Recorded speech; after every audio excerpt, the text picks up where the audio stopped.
Akkam jirtu daawwattoota keenya kabajamoo akkuma jalqaba viidiyoo irratti argaa jirtan qeerroon diddaa akka maastar pilaanii 2016 san eegaltee jirti magaalaa dirree dhawaa irratti jechuudha. Daawwattoota keenya guyyaa 2-3 online irraa isinirraa badee ture jechuudha.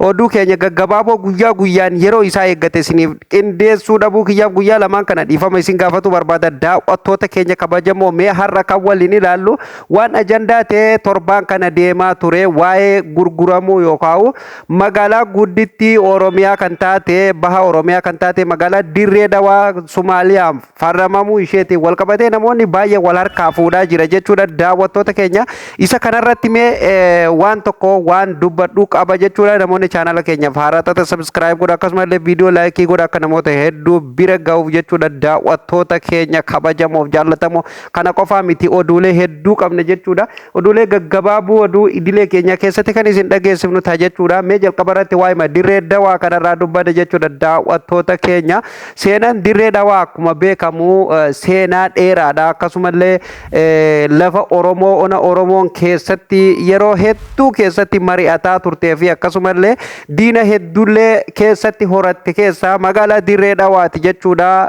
Akkuma beekamu dirree dhawaa fi Somaaleen wal daangessiti jechuudha. Magaalaan dirree dhawaa magaalaa xarafa yookaan qarqara baha Oromiyaa irratti kan argamtu jechuudha. Kanaaf immoo magaalaan dirree dhawaa mootummaa Soomaaletiif yookaan gara Soomaaleti hasaabamte gara Soomaaleti lakkaawamte mootummaa Soomaaliyaa jala seente jechuun Harargeen bahaa wanni jedhama guutummaan guututtu fudhatamte jechuudha. Dhugaa rabbii fudhatamte jechuudha. Maal jechuudha mee kun kana jechuun maal jechuu mootummaan osoo biyya mootummaan qabu biyya mootummaan bulchaa jiru keessatti kadiir jawar dhugaa nama hedduu jaallannuu fi nama hedduu kabajnuu fi akkasumallee magaalaa dirree dhawaa tana nama gadhaabbachiisee oofaa jiru keessaa bulcheessa hanga ammaa bulchitoota hanga ammaa dirree dhawaa bulchan keessaa namni hanga kadiir jawar bakka magaalaa dirree dhawaa uummanni leen ofitti fudhate ni jira jedhee yaadu.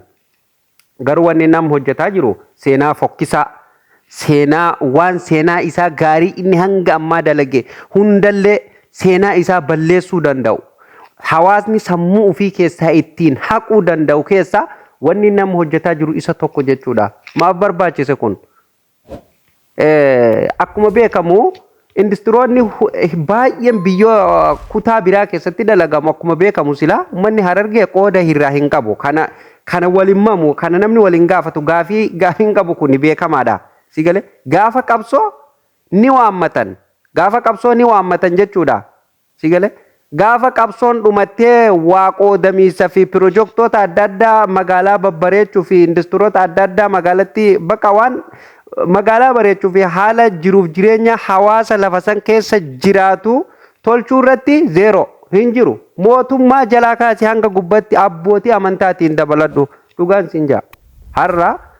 Gaafa magaalaan Finfinnee maastar pilaanii jedhanii wayyaaneen adda cicciratu eegaltu namni dura gadi bahee mormii kaase qeerroo Harargeeti. Mormii jabaa finiinsee kan kaase wayyaanee hudha qabee sigalee kan durdhiisi waanumarra gurraan dhageenyuun siin jaa. Wayyaanee hudha qabee jechuudha karaa baaburaa guddichaa Jibuutiirraan ol galu qabanii irratti dhumanii irratti wareegaman hawaasa Harargeeti jechuudha. Hawaasa san irraanfatanii har'a immoo magaalaa irraa fuudhanii deebi'anii gara mootummaa biratti dabarsuu jechuun kun maal jechuu? Lafti akka itti gurguramtu biyya akka itti gurguramtu akkanumaa beekadha. Anamma hoggaan tokko yaa'ee xiinxala kiyya jechuun kun amma yaaduma kiyya waan birallee hin dhageenye oduullee namarraa hin dhageenye yaaduma kiyya maal jechuu barbaadeetiin yaadni kiyya. Hubadhaa mootummaan Somaaletii fi mootummaan Itoophiyaa bulchuu Dr. Abiyyi Ahmad waa'ee waliigaltee hulaa galaanaa irratti wal dhabanii turan. Mallattoon inni achitti dhaqee duraan Dr. Abiyyi Ahmad mallatteesse suni ni haqsiisan jechuudha. Waan san ni haqsiisanii beekadhaa soba taate wanni suni Somaaliyaan ni dide jechuudha. Dura dhaabbatee hawaasnis balaaleffatee mootummaan biyya san bulchullee dide jechuudha. Mootummaa Itoophiyaa immoo harka micciiranii mallattoo san haqsiisanii jechuudha firmaa sanii. Anama yeroon taa'ee yaadu bishaan san deebifatuuf firmaa san deebifatuuf Somaalee garaa seenuuf hulaa qarqara hulaa galaanaa jettan san argatuuf jedhanii magaalaa tanallee Sumaaleellee irraan haftu magaalaa dirree dhawaa namni hin jaallanne hawaasni sabni hin jaallanne hin jiru jechuudha. Kanaan sobanii yookaan kana sii goone jedhaniini wal jijjiiru waan deeman natti fakkaataa jirti waan dhugaa rabbi yoo dubbanne jechuudha. Oromoon kan hanga irraa qabsaa turee fi hanga irraa dhumaa turee fi ilmaan isallee itti wareegaa ture magaalaan Finfinnee handhuura Oromiyaa jalatti akka deebituuf akkasumallee handhuura Oromiyaa akka taatuuf magaalaan dirree dhawaa tan federaala jala jirtulleen Oromiyaa jalatti akka deebitu kan ummanni itti dhumaa ture gaafii afaaniiti gaafii eenyummaa gaafii abbaa biyyummaati sigalee kan ummanni hawaasaa fi akkasumallee qabsaa'onni hedduun nafsee ofillee itti dhaban wareegama hedduu itti kaffalaa turan osoma kun kanaan jiru har'a immoo jaarraa gadaa Oromootu biyya bulchaa jira jedhan keessatti magaalaan Oromoo haala kanaan gurguramuun keessafuu magaalaan dirree dhawaa handhuura qabsoo kan taate gurguramuun dhugaa hedduu nama gaddisiisa akka malee nama gaddisiisa hundaafuu ummanni kun amma ummanni lafaa dhooyee jira jechuudha akka gaafa maastar pilaanii sanitti Oromoon kutaan 11 magaalaa tana namni keessa hin jiraanne hin jiru kutaan 10 hafte hundumtuu jechuudha Harargeen alatti jechuu kiyya. Magaalaa dirree dhawaa waan kantiibaan magaalaa dirree dhawaa dalagaa jiru kana balaaleffatuu qaban jechuudha gadi bayanii jechuudha gadi bayanii balaaleffatuu qaban yeroo hunda jechuudha waa'ee rakkoo Harargee keessatti deemaa jirtu tana namni yeroo hedduun fulaasi godhu hin argine nama dhiibbaa godhu tokkollee hin argine jechuudha sigalee maaliif waan tokko bakka namoota tokko hedduun kan dhimma itti ba'u malee kan isiif dhimmamu hin arginu jechuudha yeroo hedduu jechuudha kanaaf magaalaa tana hawaasa Harargee qofa osoo hin taane sabaaf sablammii keessa jiraatu hundatu itti miidhamuu danda'a haa ta'u caalatti kan miidhamu ummata Harargeeti jechuudha dirree dhawaa jechuun Harargee baha guutuudha yoo jenne kijibaa miti jechuudha sigalee kijibaa miti federaala jalallee yoo jiraate jiruuf jireenyi ummata magaalaa sani jechuudha kan dalagatee bulu kan waan ufiitiin carraaqatee bulu kan hufna ufiitiin dalagatee bulu kan birrii ufii sharafee jiraatu walumaa galatti jiruuf jireenya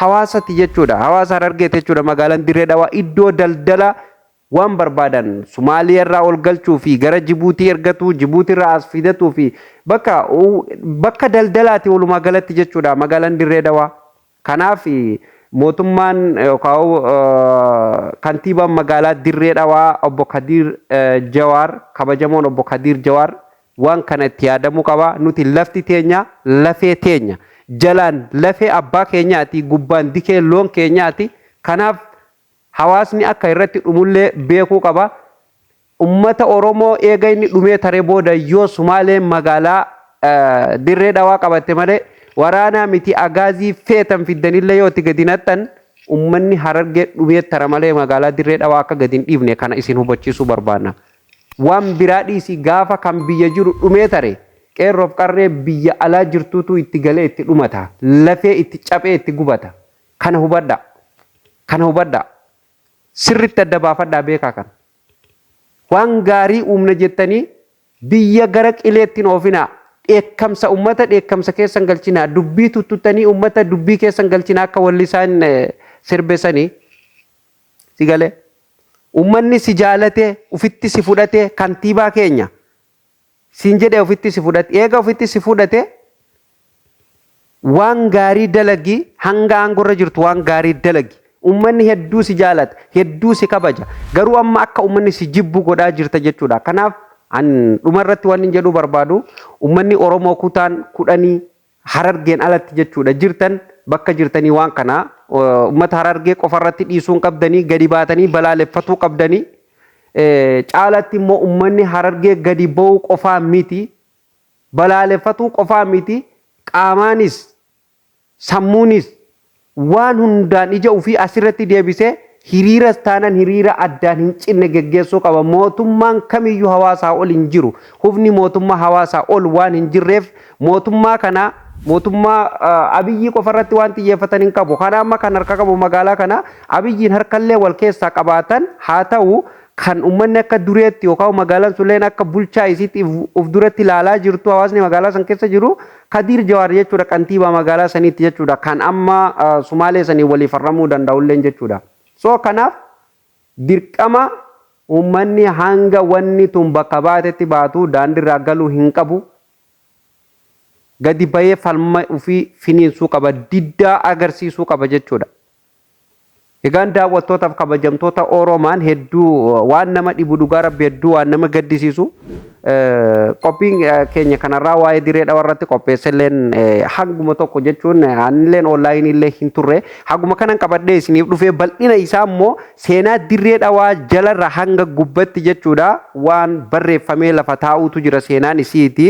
Magaalaan dirree dhawaa maaliin akka hundoottee fi maalirratti akka hundoottee fi hawaasa akkamtu keessa jiraataa ture kan jedhu isaan amma magaalaan jechuun amma dullacha tokko jaarsa tokko yoo argitanii jirtan miidiyaa gara feesbuukaatiin argina fakkaatee ani isinillee hin finne afaan Somaaleetiin dubbate namoonni afaan Somaalee beektan ni beektan jedhee yaada jechuudha.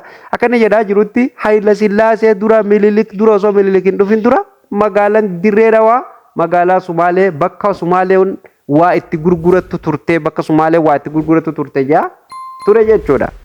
Kanaaf kun hedduu Oromolleef caphinnaa Oromolleef waan kabajaa hin qabne kanaaf itti yaadamuu qaba. Daawwattoota keenya seenaa isii wal duraa duuban qindeessee isiniif hin dhiyeessa. Daawwattoota keenya kabajamoof jaallatamoo namoonni chaanala keenya haaraa taatan subscribe godhuu hin dagatinaa isin jedha. Viidiyoon akka namoota hedduu bira ga'uuf like share godhuu hin dagatinaa. Qophii biraatiin amma walitti deebinutti nagaa ta'a.